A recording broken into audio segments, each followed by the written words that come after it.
ইরানের বিরুদ্ধে যুক্তরাষ্ট্র ও ইসরায়েলের শক্তিশালী সামরিক অভিযান সত্ত্বেও মার্কিন ইসরায়েলি লক্ষ্য এখনও অধরাই রয়ে গেছে।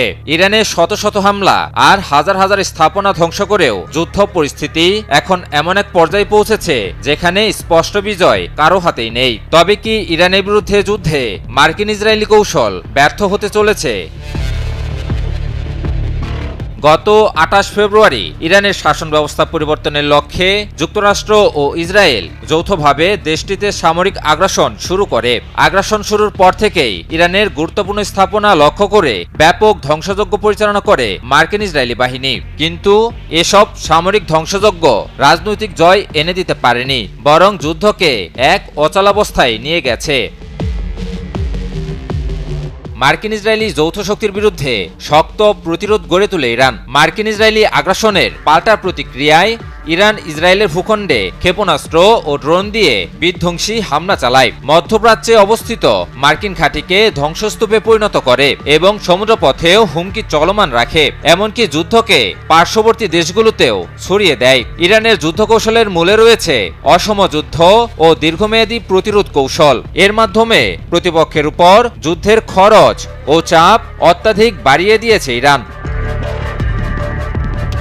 বর্তমানে এই সংঘাত এখন আর শুধু ইরানের মধ্যেই সীমাবদ্ধ নেই। লেবানন, ইরাকে থাকা সশস্ত্র মিত্র গোষ্ঠীগুলোর যুক্ত হওয়ার দরুন যুদ্ধ এখন একটি বৃহত্তর আঞ্চলিক সংকটে রূপ নিয়েছে। ইয়েমেনে থাকা সশস্ত্র গোষ্ঠী হুতিরা এখনো যুদ্ধে যোগ দেয়নি, কিন্তু যুদ্ধ আরো তীব্র হলে হুতিরাও যোগ দিবে, আর তখন পুরো পরিস্থিতি আরো জটিল হয়ে উঠবে।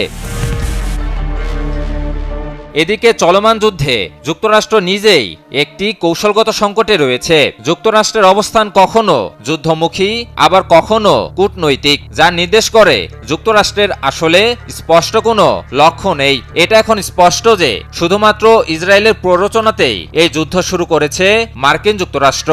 অপরদিকে ভৌগোলিকভাবে ছোট দেশ হওয়ার কারণে ইসরায়েলের পক্ষেও দীর্ঘ সংঘাতের চাপ বহন করা সহজ নয়।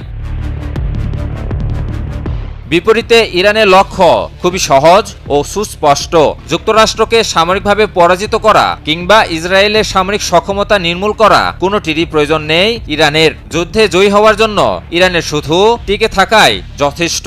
কারণ যদি ইরান রাষ্ট্র অক্ষত থাকে, যদি এর নেতৃত্ব রাজনৈতিক নিয়ন্ত্রণ বজায় রাখে এবং যদি এর আঞ্চলিক জোটগুলো সক্রিয় থাকে, তাহলে এই আগ্রাসনের মূল রাজনৈতিক উদ্দেশ্য ব্যর্থ হবে।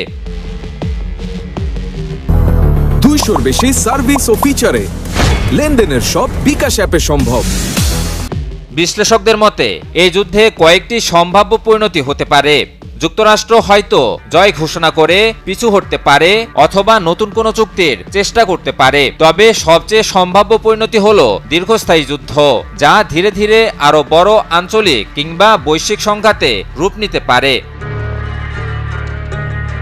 শেষ পর্যন্ত এই যুদ্ধের ফলাফল নির্ধারণ করবে কে কত বেশি শক্তিশালী কিংবা কতটা ধ্বংস চালাতে পেরেছে তা নয়, বরং কে বেশি সময় ধরে টিকে থাকতে পারে সেটা।